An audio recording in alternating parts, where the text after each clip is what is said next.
Hey, greetings fellow Slee agents in the wild. Welcome back to the show. Before we begin, we got to get to the shoutouts. And this may take a few minutes, because we got a few of them, but to me, they are worth it. From over on our Facebook page, we have Ash Smith, who wrote, "I've just started episode 1, thanks for sharing."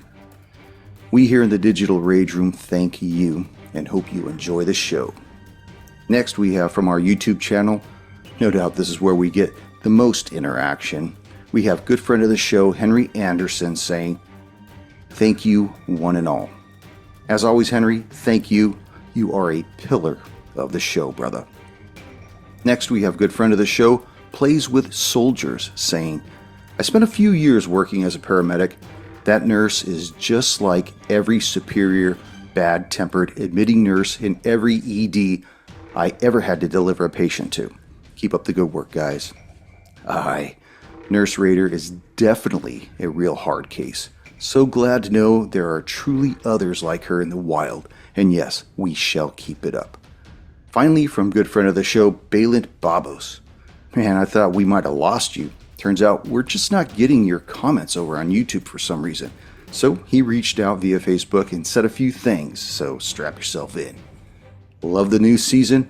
Good to have the team back. Dolls creep me out specifically. I'm still having nightmares from the dolls my ex-wife left me with. They are out of the house. I hope never to find their way back." Well, we're glad you're liking the new season, and I really thought hard about what I wanted to bring into this one, and having a creepy doll seemed on par with what we're trying to convey. He also stated, I believe this is possibly from a previous episode, "This was a really nice adventure as always. The professionalism which reflects in your games is one of a kind. I was browsing through a few official campaigns myself. However, I had come to the conclusion that nothing beats a good homebrew tailored to our beloved agents. What I'd really like to hear, personally, is an overarching intermediate session which focuses on the things in the background, the rivaling parts of the agency, the different factions, some background on Heisenberg, each and Adesso, unveiling some underlying secrets of them. I like the Monster of the Week style storytelling. It worked well with different TV series such as Supernatural, Fringe, and X-Files. Man, I love those shows. But all became epic when the background got into the spotlight and we could finally see a bit more deeply inside. So, what would my advice be? Bring back a few old NPCs, maybe for a good nostalgic effect, showing the created world is alive and changing. Show some consequences maybe of the characters' actions and dig deep.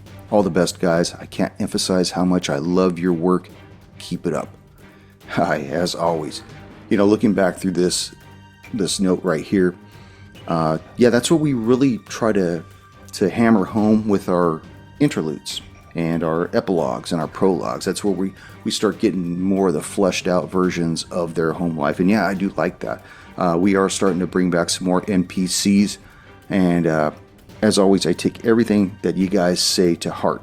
We're going to start seeing us peeling back a few more layers, as well as some other finer tuned things where we start stitching up, closing up some of the loops that we have.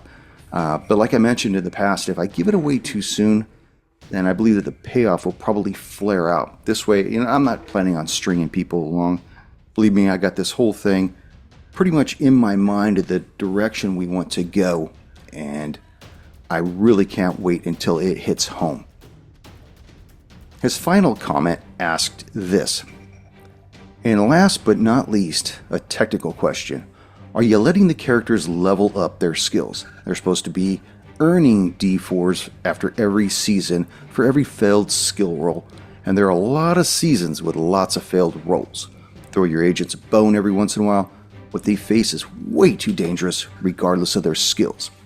And to that I say, yep, they're leveling up those skills for those failed rolls after every season.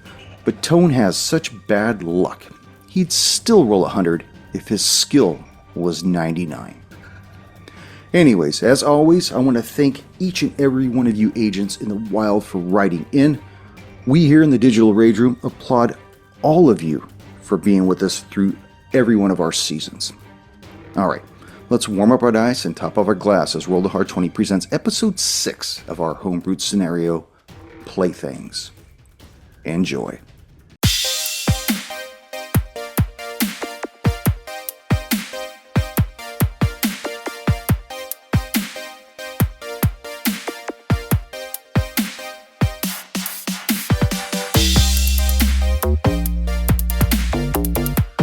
Brothers, episode 6, man. Yep. Ready to lead us in? Well, you can. I don't know. Yeah, I think we should be asking you that question, not shit. us. Sorry, my bad. Let's do this. Greetings, fellow Sling agents in the wild. It is I, your trusted handler, Brian. With me, my hard slingers of yore. Greetings. Episode 6 of our homebrewed scenario, Playthings. We pick up with each pulling up to the Claiborne residence. While doing so, you looked at your driver, Detective Grady, and you asked him a question about how the Claiborne family and the Hooper family were connected. He looked at you and said that Serena Hooper is the cousin of Martha Claiborne. Based on this information, you now know that Serena Hooper is related to Martha Claiborne and that Amy Trosco is related to Harris Hooper. That tells you two things. One, they're not all blood related, but they are also, in fact, related somehow. Mm-hmm. Now, do you happen to know, this is each talking to Grady, sorry. Do you happen to know, Grady, about how this Serena is a cousin? Do you know if this is by marriage, if it's by blood, if is it first or third, or? Well, I did a little bit of digging the first time, and they are by blood. Okay, so then Amy Trosco / Hooper, they're related, but by marriage then, not by blood. No, Amy Trosco is the blood sister of Harris Hooper. Okay, yes, okay. I'm sorry. Okay, well, I'm in front of the Claiborne house now, right? Yes. So Grady, what am I going to see in there? Anything I need to look out for? It's the same thing that happened at the other two residents. Slaughter. Murders and suicide. Okay. How long was it between the taking in of the young daughters before they committed suicide? It was within the first 48 hours or so. Okay, I will take out my phone real quick and send a text to Adesso. 48 hours between the taking in of Lucy and Haley and their suicide. And I'll just send that. Well, that doesn't give us a lot of time now, does it? Yeah. So I'll make sure that you know about that, just to keep up your frantic lying and conniving and scheming that you're doing. Okay, I will try to do the same thing I did before. Go in through the house through a different than the front, just so in case anyone's watching. It's going to look suspicious either way. There's a flaming hot red Mustang Cheeto in front of the house. And I'm creeping around the back, but I'm going to try to go into the back of the building area and find a way in without going through the front. Lockpick? Yeah, go ahead and break out that lockpick. Okay. Try to work that back door. You know that. 41 under 43. Excellent. So this lock on the back door seems to prove a little more user-friendly than the one at the Hooper residence. The lock disengages, granting you egress. Okay, well, I will egress. You open the door, and immediately you can feel that the tension in the house is thick. The air is just heavy. And I need for you to make a sanity check. Oh boy, I haven't made one of those in a while. Under 50. 16. 16? 16 under 50. 1 point of sanity damage. And you should know that if you stay more than 4 turns in this house, You'll start to become mentally unsound, and you'll have to make a power check. Any failure, and you become agitated and suffer a negative 20% to all your checks. For how long? It'll be probably a few days, because you're going to need enough rest to regain those points. And why am I feeling this? Is it just that's the sense of like a murder happened, or is it some other sort of dark? It's just a massively dark cloud because of the murders, but this is the oldest crime scene. So it's had So time whatever- to ferment. Yes. I mean, whereas the Hooper residence really stunk, even the Trosco residence, this has had 6 weeks to ferment in the Louisiana heat and everything else that's associated with that. So it's just really oppressant. Okay, well, if I only have 4, basically 1 to go to the place, 1 to come back to it, and then 2 rounds for the in-between, I'll probably want to check the young girl's room. Imagine this. The moment you enter the door Yeah. and get this wave, you're going to get 4 inspections of this Okay. house. Oh, okay, so like young girl's room, parents' room, bathroom, garage, that kind of thing, or? Yeah. Okay. Well, the first I'll do would, I think, be the young girl's room. Okay. This is Lucy. Yes, it is. Okay. Well, let's check the young girl's room first. I want to see if there's similar dolly circles and all that kind of stuff, so I can completely tie these all together. Covering your mouth and your nose, you make your way through the house. First door on the right, you open it up, and the room looks like a snapshot in time. The bed is still made. Coloring pencils and paper are on a desk right beside the bed. TV looks clean. There's a red dot on it. Makes it look as though that there's still power in the house. On the dresser, no pictures or anything. Closet's closed. Nothing's littering the floor, though. Okay. Is there any sort of setup in the closet like the previous 2 places with the dolls in a half circle with some missing? You open the closet, and you see that there's still clothes hanging, and an unusual array of dolls in a semicircle on the floor. Okay. See a stuffed clown, a stuffed owl, a stuffed wolf, a G.I. Joe figure, Destro, a Batman Mego. Then there's a large space that's empty, followed by a stuffed elephant. Okay. So I will take pictures of that.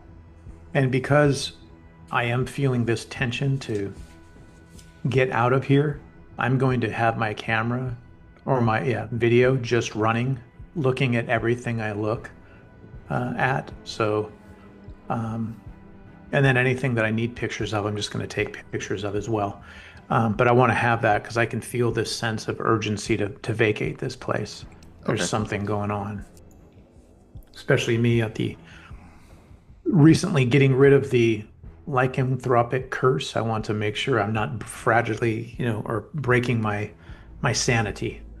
I will check out. So this is upstairs or it's 1 floor? It's you a said? single-story house. Okay. I do want to check out the kitchen just to see if we've had good luck in the kitchens, it seemed, or to see if there's another body in front of the fridge or outline like the other lady. I want to check out the parents. Let's see. Yeah, the parents' room. Which one first? Which is on. I want to do this on the way out. So whatever's the progression is. The parents' room is probably further into the house. The kitchen is on the way back. Okay. Well, I'll do the parents' room and then I'll hit the kitchen, and I'll still have 1 more turn, right? Yes. Okay. Well, Okay, so- I'll do the. Huh? Go ahead. Yeah, I'll do the parents' room. Okay. So you go to the door at the end of the hallway, and you open it up. Presumably, this is the master bedroom. And it is. You see a large queen-size bed. Probably couldn't get the king. Dirty as all hell. The sheets are dingy, rolled back. And I'm assuming that you have a light on your camera. Well, That's I how have you're able- my flashlight from the previous house still that I brought. Yeah, because all the even though it looks like there may be power to the house, all the lights are off. I don't want to let anyone know that I'm in here any more than I probably am with the searchlight in here. You see that the sheets are all dirty, kind of pulled back. Bed probably is never made. Shag carpet is just matted and disgusting. Off to the right, you see that there's a master bathroom, per se. How you'll have a master bedroom, and then right off to the side is the bathroom. In the tub, from your angle, you can see that there's a large ring of crimson all the way around it inside, and another ring in the sink right in front of the mirror, and a puddle of just tacky crimson and the shag carpet right in front of that counter. Shit. Okay. Does it look like any in between? Like there's blood from the tub to the sink? Is there like any kind of like... No, it looks like these are two separate locales. Okay, we'll definitely get photos of those, not just video. Okay. Again, I know we have that urgency, but if I can check 4 things, then I'll keep checking the bathroom. Any kind of drawers or anything like footprints of blood on the floor under one of maybe the mats or anything?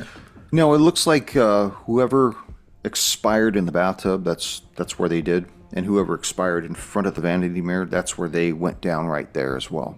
Like there was no transfer from those locations. Okay. So I understand then that one body, since I don't know the case files, one was killed in the tub and one was killed in front of the sink? That's probably what you could surmise. Okay. Is there like splatter on the mirror or anything like that, or? No, it just looks as though whatever happened, somebody leaned forward, started bleeding in the sink, and then expired in front of the vanity. Okay. So just doing a quick recall, from what I'm guessing is the killings were kind of all over the place in all these different houses. It wasn't like ceremonially one here, one there, one there. It was just happened everywhere, right? That's correct. Okay. Okay, well, unless there is anything else that stands out to me, this feeling of dread is looming upon me. I want to go back out and check the kitchen and then anything else I can within that one extra turn before I depart in haste.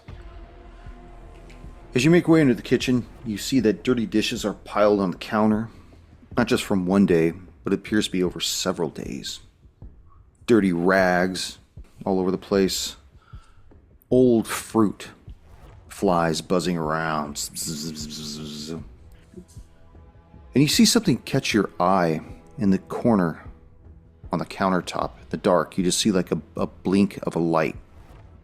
Every 12 seconds, every 15 seconds or so, just a beep, beep. Beep, beep, beep, beep, beep, beep, beep, boom. Pan your flashlight over, and you see it's a answering machine on the counter. Oh, shit. Okay. Is it one of the old-timey tape ones? Or It is. Oh. Yes, old landline type era. Okay. Wow. Well, I each will... See, I could just take the tape, but who knows if there's another tape player that can play this. Each will actually take the whole thing, wrap it up, and put it in his not garment bag, but his little bag that he will pull out of his pocket, which I said at the beginning of these episodes that Yes, I you carry did one of have these that. little Yep. duffel bags. So I will take the whole thing. And again, I have my hands with the gloves and all that, so I'm not going to be leaving my fingerprints on these. Got one more move. I will, well, see, I don't want to play it and then have something happen. I'd rather wait till everyone can hear it. So I'm just going to be going, especially in my sense of dread, I'm grabbing it. That looks like something. What about the fridge? Is there any photos on the fridge? There's one thing stuck to the refrigerator What's behind that? a magnet. Oh, for what? It looks like it's a receipt for $250 from an old antique store Oh, called History's Emporium. does that have a address on it? It does. You want to read it while you're here? Yeah. Well, I'm just going to look at it and see if it has an address. It takes a microsecond to see the letters of what they might be. It's located at 2315 Old Generate Road. And that is in New Iberia. Okay. I will also take that. What's the magnet holding it? Yosemite Sam saying back off. Okay. What's on your desk that says that? No, I'm just kidding. There's nothing. Okay. Well, I will also take that in case we need to go to there and say, hey, we need to return this, but we can't remember what it is. Back off. Is there anything on the way from the kitchen to the blessed release of that window that I'm trying to make it to? There's another room. Door is closed. Okay. I will go in there, fighting the urge to flee. I like this. I like having to choose the stuff. You open the door and you see that this room looks as though it's been painted with a red brush. Oh. So much so that you could still see the particles of cranium and brain stuck to the wall and the ceiling. I need for you to make another sanity check. Fail, 97. You take 2 points of sanity damage. Damn. Because I haven't seen brains blown all over the place. Come on, this is grade school. You'll do fine.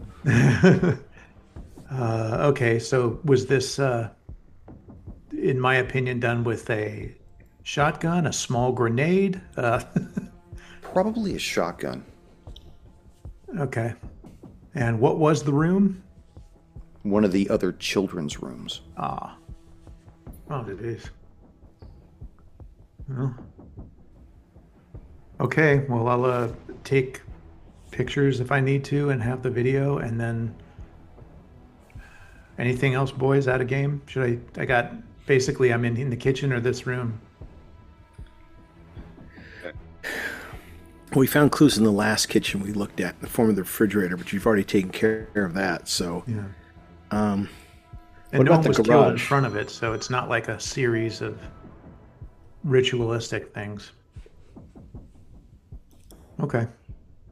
Well, then if there's nothing, I'll escape before I lose more sanity, Okay. which is... You blast out the back door. Ha! Damn right I do. Make your way around to the front of the house. Agent Rice. Ah. Father Richter has left you. Whoa. I wasn't done with him. I thought he was still there. No, he already left. I thought he was. That's right. I No, he thought he left. was. Oh, He okay. left. Well, He didn't want to be part of his posse. Broke his heart. He had to go to the Rusty Taco, pound a few down. okay, so I shut the door and I kind of mutter under my breath, asshole, trying to turn me, Knocks on your door again. yeah. And I go back to my computer Okay. to continue paying my bills. All right, and so where I was trying to connect all these families together with like searching. I think I did this already, searching databases just to see if there was any linkage of names or work. I think I failed that, right? Yeah, you failed Did it? that one. It might have been, like I said, it might have been something to do with the way you had entered the information. Maybe it didn't really populate. You get a bunch of Serena Hoopers and Matt Hooper from Jaws, and Serena and Serrana, the tennis players, and Claiborne, half-born, stillborn, not yet born, just all kinds of weird shit. Okay. All right, and then I still have the photos. I've gone through all the photos. Most of them. What is it? The only photos I had left were the kitchen photos? That's correct. Okay. So I start to look at the because I've looked at the pyramid photos from the police station, but now I want to look at those photos from the from Paulie that he took of the kitchen. Okay. They're simple pictures. A lot of them, like I said, they're of barbecues and playing cards, hanging out.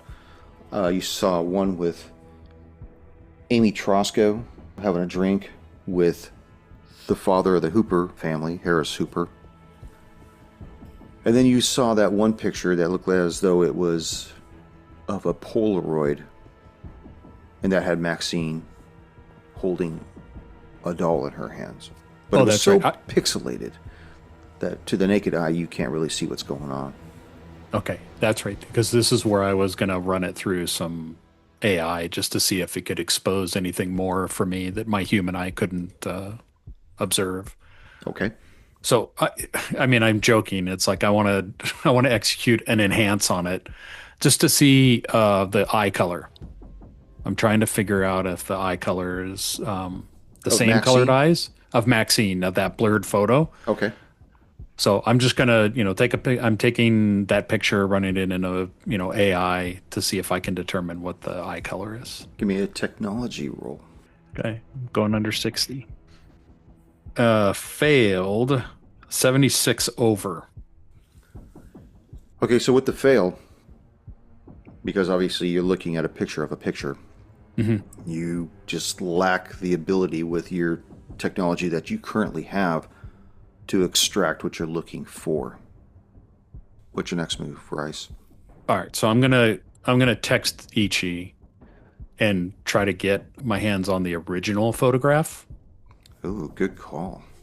To see if perhaps the picture that we did take, is just like low lighting, or even the picture was even more blurry because the way they took it was kind of fast, right? Like they moved and took the picture. Had sausage grease from his sandwich he was eating on it.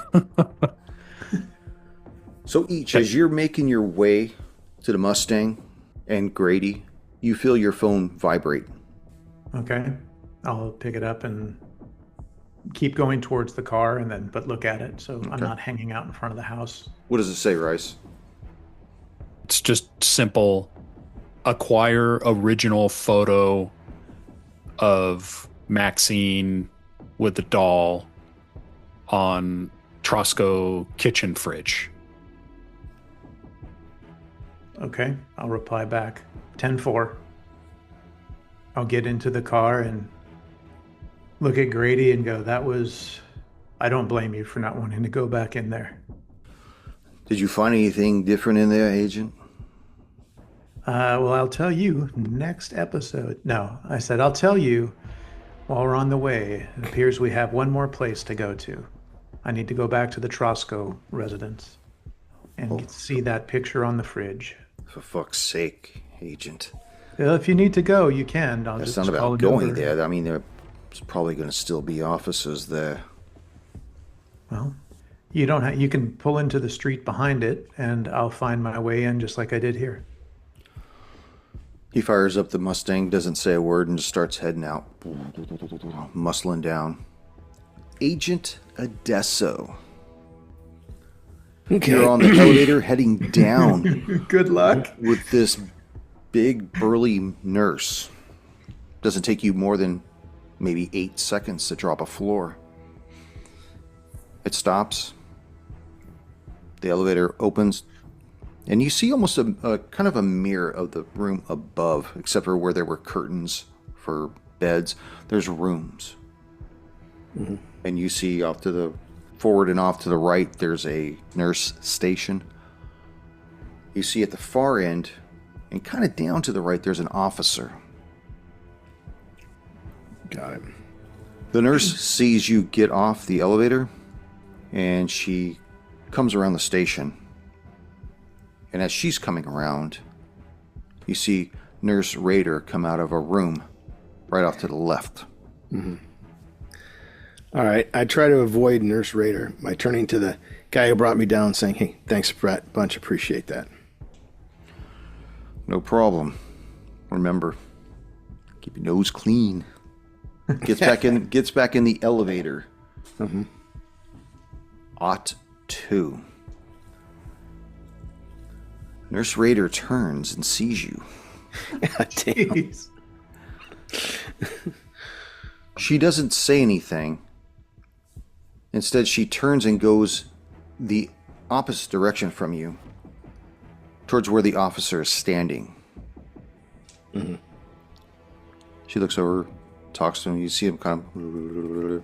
The officer looks from her to you. Mm-hmm.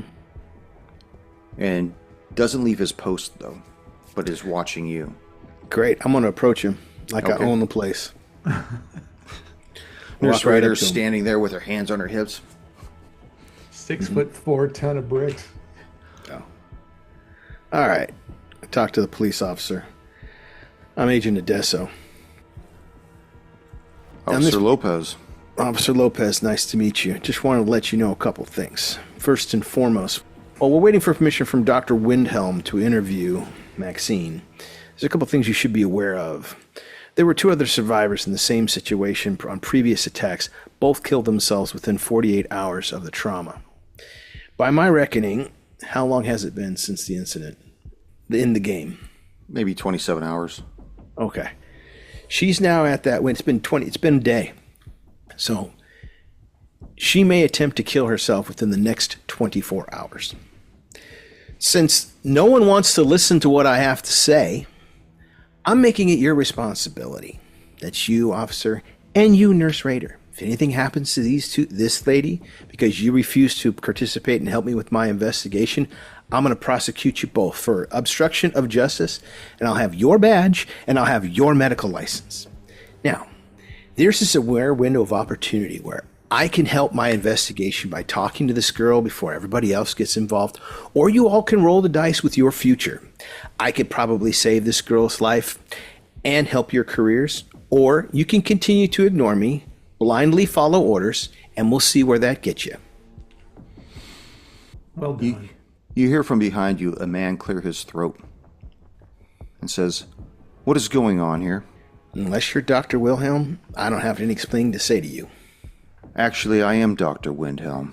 Excellent. How about we save this girl's life to make sure she's not going to kill herself in the next 24 hours, just like the previous 2 victims did in the other 2 murders.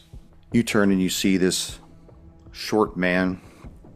Looks kind of, I don't want to say lumpy, just stout. Rings under his eyes. Kind of got that 3-day growth. And he says, "Maxine Trosco is in my care. And I know what happened to those other 2 girls. And I'll be damned if that happens to her. And I'll also be damned if she is interviewed before I have released her from her psychiatric evaluation based on the trauma she has sustained in the last 24 hours.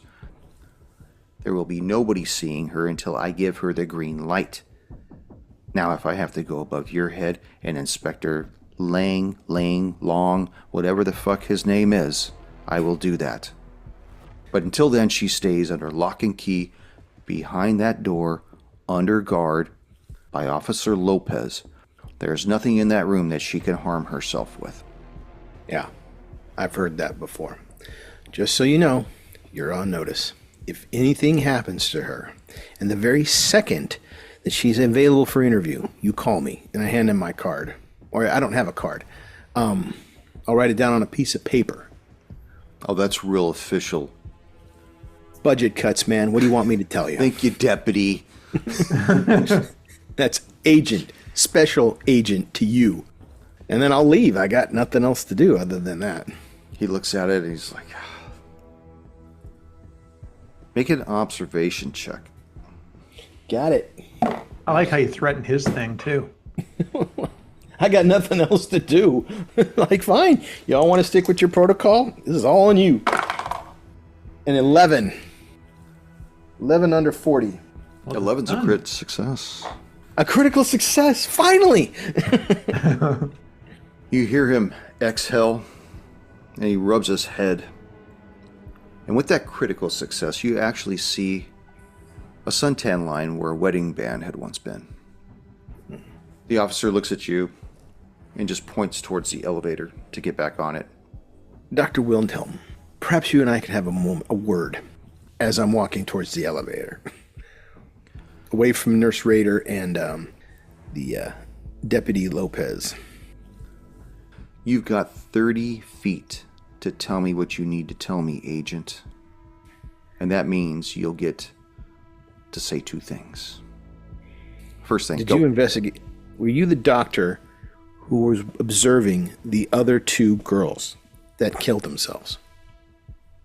I was. That's one. And you're confident that the third time's the charm? I am. The elevator dings and he gestures with his hand. For your sake and her sake, I hope you're right. I feel confident, Agent. We'll see, won't we? He exhales again, kind of pulls up his pants a little and turns around and goes back towards where Nurse Raider and the officer are. I'll shout after him. Be sure to keep my number. He doesn't look at you, he just gestures with his hand that he hears you. I wish I had more insight as to how the divorce that he has suffered, or possibly widowed, would factor into this. But I'm coming up blank. The doors close, ding ding, leaving you alone. In an elevator with a telephone. Fucking Each. Detective Grady is currently rumbling you through the streets of New Iberia. It takes you not long because the residence is only 1.9 miles away from the Trosco house. But instead of stopping at 518 Terrell Court, he stops a street further up from there. You're going to have to walk the rest of the way, Agent. Okay, well, if you do happen to drive by the front of the place and engage any of your fellow policemen in a conversation of the how you doing, how's things going sort of thing, maybe taking a little bit of attention away from me, you know, stepping through and breaking potted plants and windows, you know, I think that might help if you're up for that. If not, that's not completely understandable. Each will just wait and see if he says anything. If not, he'll leave and taking the bag with him, not leaving it in the car. Give me a persuasion check. Okay, I gotta get under 53. 70, miss. You know, they made it very clear to me, Agent, that I'm not to be back at this house. I don't think I could do that. Okay. I'm sorry. I completely understand. You also don't want to betray the trust of your friends that you work with. Not a problem. We're just investigating murders here. No big deal. No, I'm just kidding. Give me about 10 minutes, and then if you're still around, just meet me at the street here, and if not, I'll find a way home. I'll hold my hand out and shake it if he's up for that. Yeah, he accepts your hand, shakes it, looks you square in the eye. I'll be here, Agent. Just get it done. Okay. So I'll go out and be careful to not slam the door loud. And do I have to make my way through another person's house to get to this house, or? No, but the kitchen is on the back of the house. Works out well. Yep, but I'm going to need you to make a stealth check to Okay. get back there. Under 52, 29. You make it all the way to the door. Back door's locked. Okay. I will. Yeah, I guess it's more about feel. I don't really need to have my light on to do this, do I? No, Okay. you're not really seeing anything. Under 43. 30 itself. Okay. Lock disengages. Once again, you're inside the Trosco house. Okay. I'm not going to linger too long because the text I had was just to procure that. We already went through this pretty thoroughly, I thought, so I will get the picture from the fridge, trying not to step in any of the somewhat tacky and gummy blood that's in front. I will, though, just take a quick look around and just make sure there's nothing that we might have missed. I don't have my light on, so I'm just kind of looking with my eyes. Yeah, it's dark, but you don't see anything else going on. Nothing that you missed previously. Okay, I will go back and close the door. I'm not worried about relocking it, and I will make my way back. Grady looks at you as you enter the car. That was very quick, Agent. I'll just hold up the picture. I don't want to see that. Wow. I don't want to know anything about it. Okay, well, you may also not want to hear something we have as well, so Probably That's best fine. that you just take me back to the what was it again? The Days Inn And sweets. and Suites, and then I can say thank you, and then hopefully you can go on and continue enjoying the nice evening with your family. I can't wait to get an earful when I get home. Well, just know that what you did tonight is going to help. Well, it's not about being whipped. It's about the fact that my wife was very adamant that I should have fought CID and kept the case. And I agree with her, but when you got to put food on the table, you can't go unemployed. So, Well, look at it this way. You're not off the case. You're still on it through me and through my fellow agents. word. Word. He Audi rumbles you. 5000 G. He rumbles you back to the Days Inn and Suite. Drops you off. Adesso, are you on your way back? I am on my way back. You pull up shortly after each is dropped off. All right, do I see each? You do. I'll give him the rundown on what I found, which was, I made it to the hospital. Let's go in the hotel room. Yeah, because then we can brief Rice too. Yeah, we don't want to have the kraut bothering us. Of course, we could all go to the Fuzzy Taco and get a platter. The Rusty Taco. I can't play a answering machine for you in there when they're playing Who Let the Dogs Out so loud on the dance floor. So you enter the room, you see Rice is still playing Mind Search computer where you click on the numbers and stuff. Minesweeper. That's what it was. Is that the German game, Minesweeper? Minesweeper. All right. Mind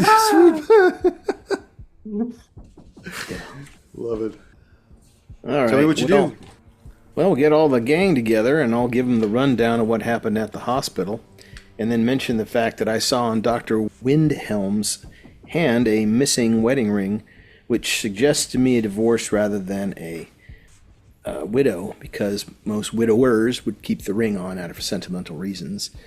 Mm-hmm. And it was significant, but I don't know why. And tell them, look, I did my best to get in there. I tried everything I could think of, and nothing worked.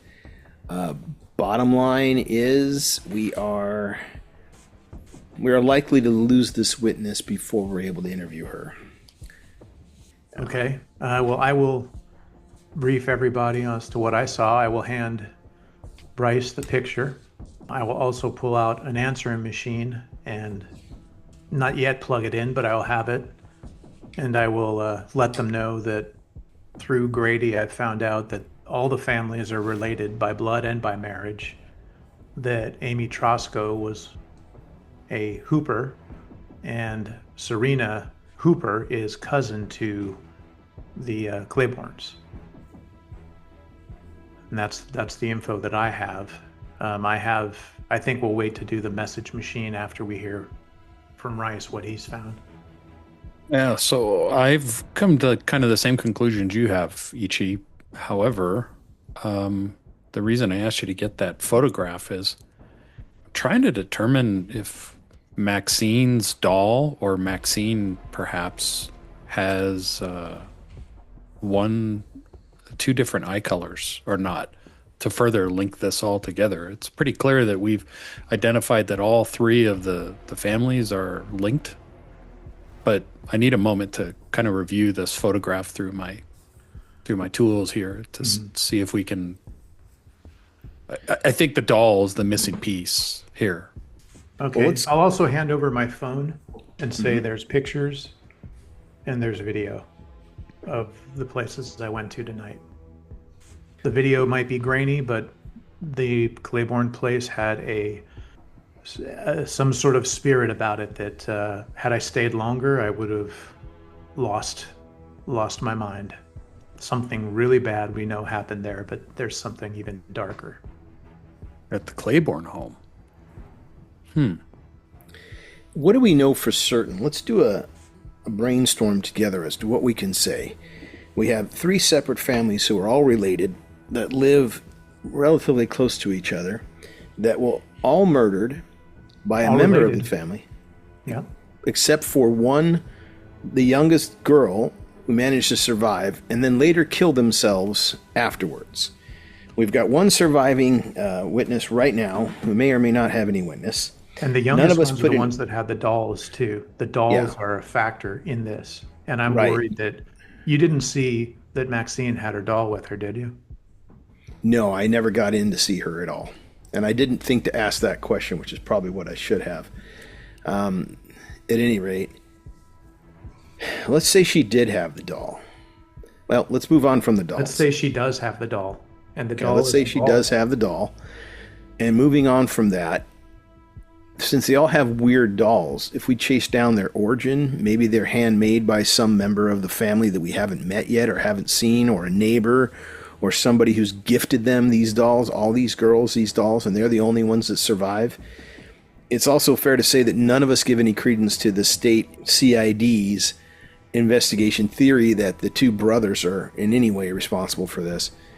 It all seems to be happening within, and given our grasp of the what's beyond the ether, something's happened.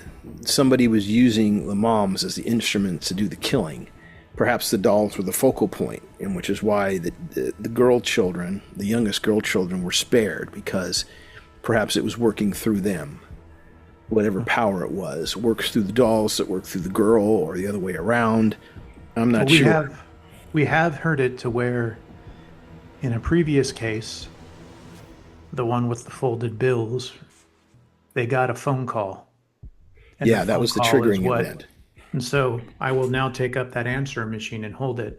There's a answering machine here with a message that was never listened to, or was listened to. I'm not sure, but maybe this has something to do with that. Maybe if I was just talking about watching horror movies, there's a message on the answering machine that does some kind of weird tribal chant that tells the Rasta dolls to come alive and murder everybody. So who knows? But Bryce, can you tell if that message has been played before? it was blinking, so maybe that means not played. I don't remember how answering machines work. Yeah, No, blinking light meant new message. Yeah, Solid there's red light meant there was no message. Depending on sure, but we should be able to tell any of those answering machines should call out a computerized time and date of when the message occurred. And all we need to do is listen for that and compare it to when the family was murdered. All right. Shall I? It's plugged in now. Should I press play? Yeah, let's hear I it. will have my recording out just in case it eats the tape. Hey, Good. That's pretty good, actually. That's pretty impressive. Golden doubloon. yeah, another gold doubloon. I've been collecting them like coins here. Okay, so I'll hit play. Ryder, if you have an actual recorded message that you play right now, that would be so cool. It would. Bonus points there, man. We'll give Do I you get a gold doubloon? Yeah. You push play, and it says, there are 3 new messages. The first 2 of the messages are from the children's school, Joe, Mindy, and Lucy, regarding unexcused absences. The third message is from a lady identifying herself as Roberta Glacier from History's Emporium, needing them to call her back as soon as possible regarding their recent purchase. Here we go. And I will take out the receipt from the thing and I'll lay it right on top. You 2 agents see that this receipt is from History's Emporium. Purchase in the amount of $250. It's a lot for dolls. And I will see you next episode. See you at History's Emporium. Yeah. Oh.